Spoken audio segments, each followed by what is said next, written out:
Ooh, breaking news, we're back. Breaking news. Oh man, you know. we should have had this thing going while we're doing pre-production. Well, it'll all be done by now. We'd certainly have to temper our true feelings on a lot of issues in order to get it past all the various censors and things. But apparently, it might not matter if the government goes ahead with its censorship bills and things that they're going to ram through government now because they've got a majority. Yeah, they got a majority, but it's a majority of one vote, essentially. They can't afford to have anybody get sick or get hit by a car or, be petulant and say, I'm not going to do this. This is not a blessing in many ways because they've got to be really, really careful. And even the new government is not that clever.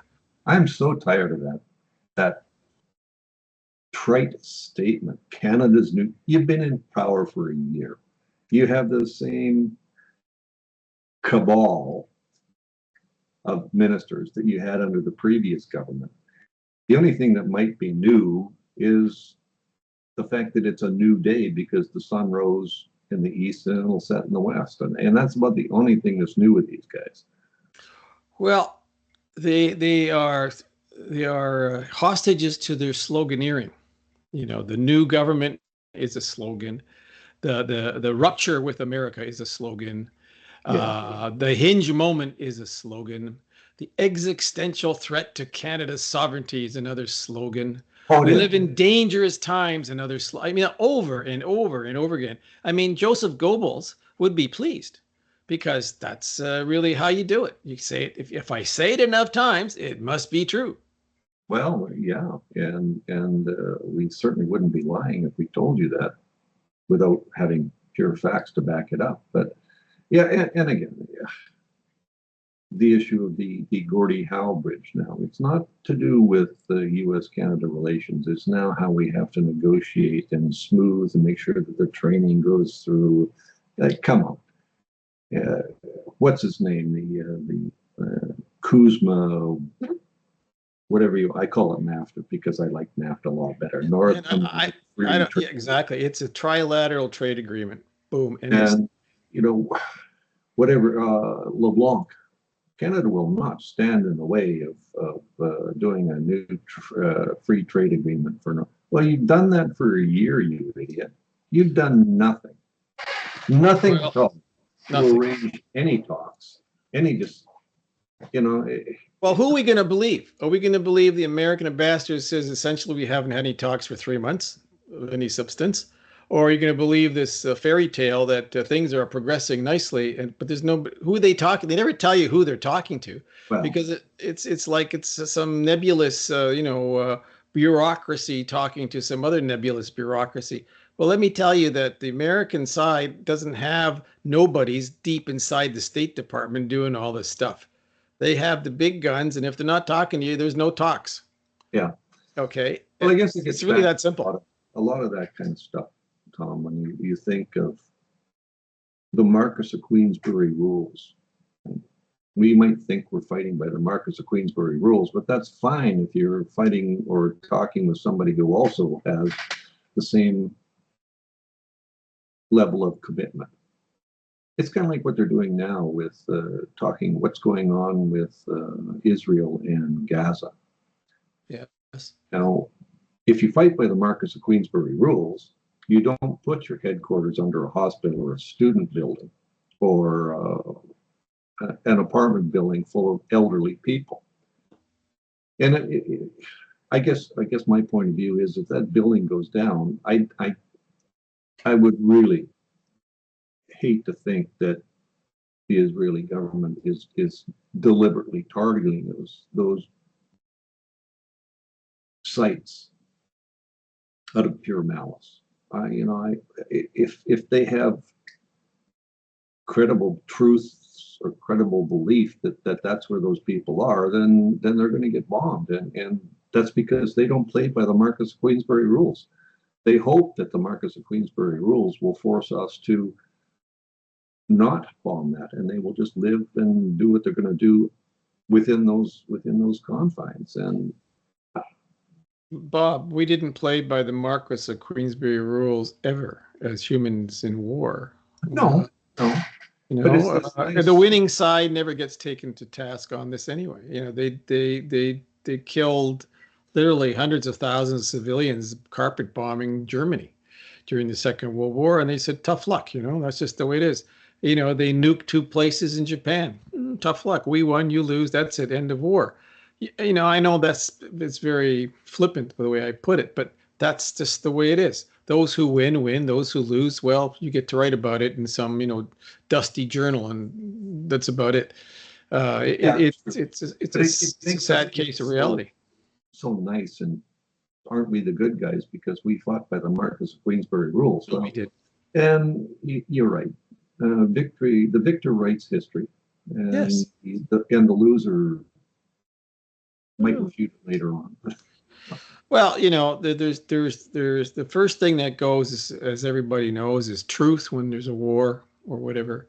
All the stuff in current history as we live it, because we're living history right now with the Iranian situation. As of today, apparently, the Straits of Hormuz are open to navigation because Tehran has acquiesced to Orange Man, and apparently, if all is true, they're going to sign a treaty of some sort in Islamabad this weekend, and it's all over. The price of oil has dropped like 10% already. Stock market's roaring, and you know, if you're going to be a cynical son of a gun, you'd say all this was nothing more than designed to make somebody a whole lot of money.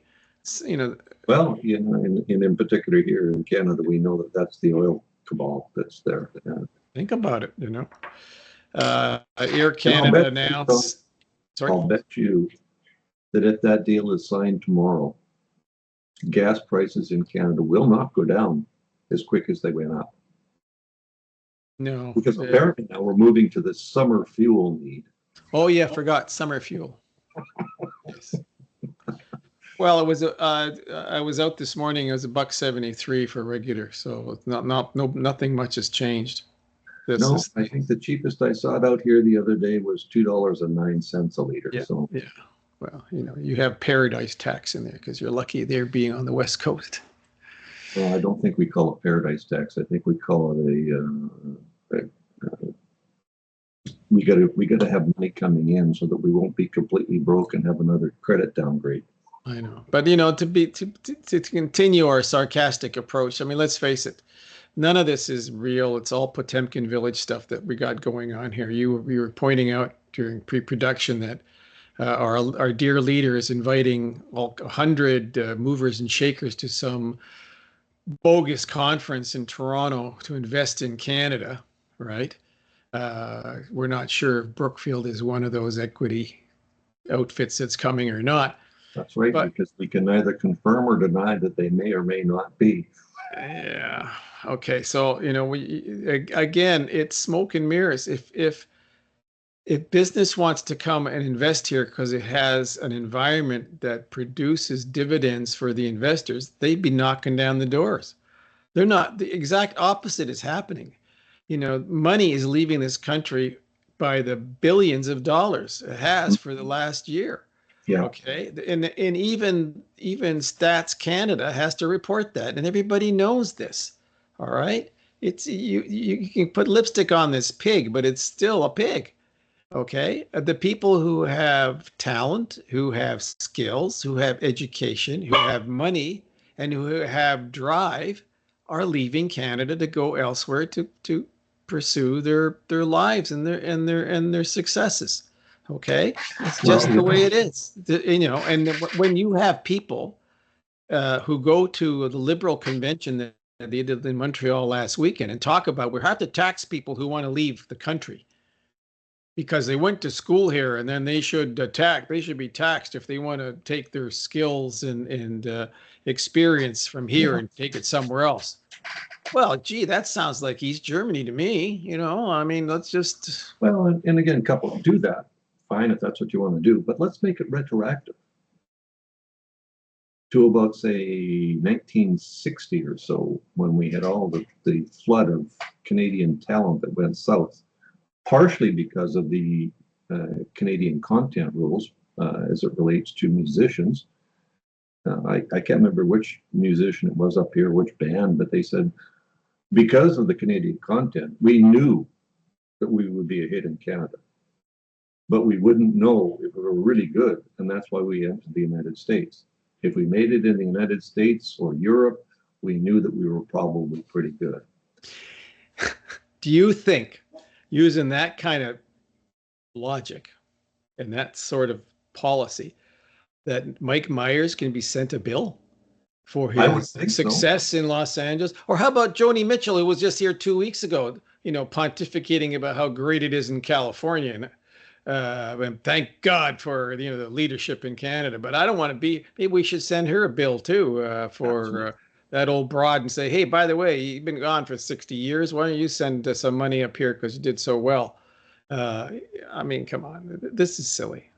It is. But it's just part and parcel of this thing of the government of paper and fiddly bits of paper here, where we're going to sign an MOU, or we're going to bring people in, or we're going to do this, or.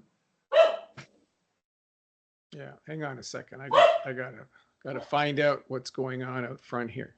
Stand by. Yeah. No, it's done. As I said, we have some black and white units on the street here dealing with a possible emergency, which is what gets my dog crazy. And of course, because this is such a high profile podcast, we don't have studios that we can go to lock out outside noises. But anyway, that's really where we are this weekend. It's just one of those business as usual. Nothing's changed. The BS still comes down in torrents. Although I am totally amazed, if you listen to the bought-off state media here, that we are in the midst of another liberal tidal wave coming in, that even the separatists in Quebec are thinking that this is a pretty good party and that everything is going to be wonderful and great. I guess for me, I haven't found that flavor of Kool-Aid yet, so I don't know.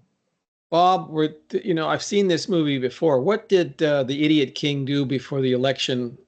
Before one of the elections, where we got bought off with our own money? Oh, yeah. This is the same game being played again.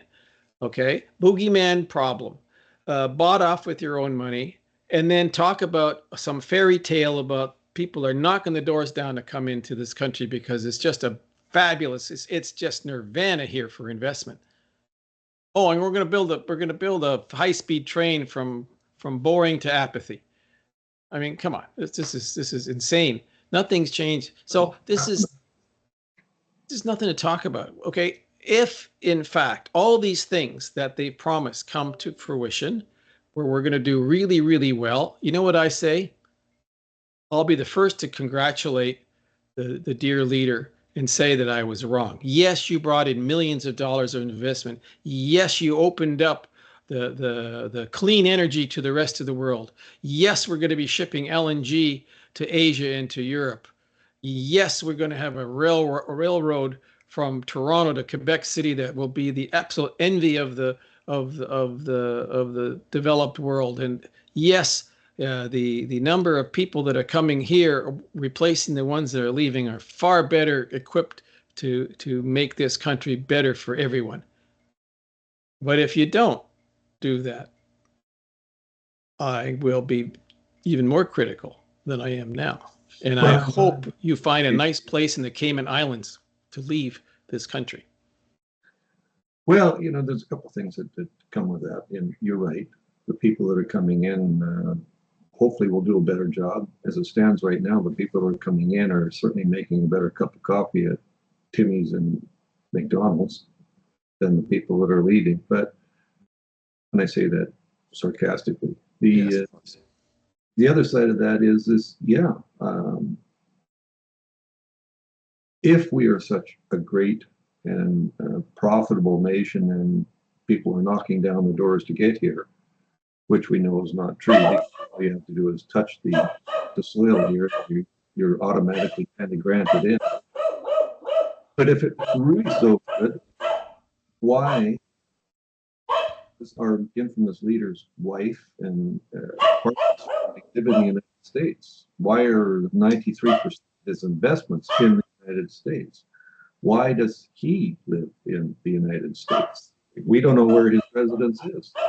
You know, there's just so much stuff that's going on that you know, if you even woke up from this nightmare and looked at it logically, you'd see that this is nothing more than a wolf in sheep's clothing. Yeah. No sarcasm intended. I'd like to say sheep's clothing, but we're probably being cheap clothing. Yeah, well, it is what it is. Yeah. So we're kind of treading water here. So look, have a good weekend. You too. Yeah. We'll To our catch listeners, up. don't forget, hit those like buttons. Buy Yeah. us a coffee. Over here, where it says, oh, it's over here. I have to, never mind. Anyhow, yeah. Great weekend. I'll talk to you next week.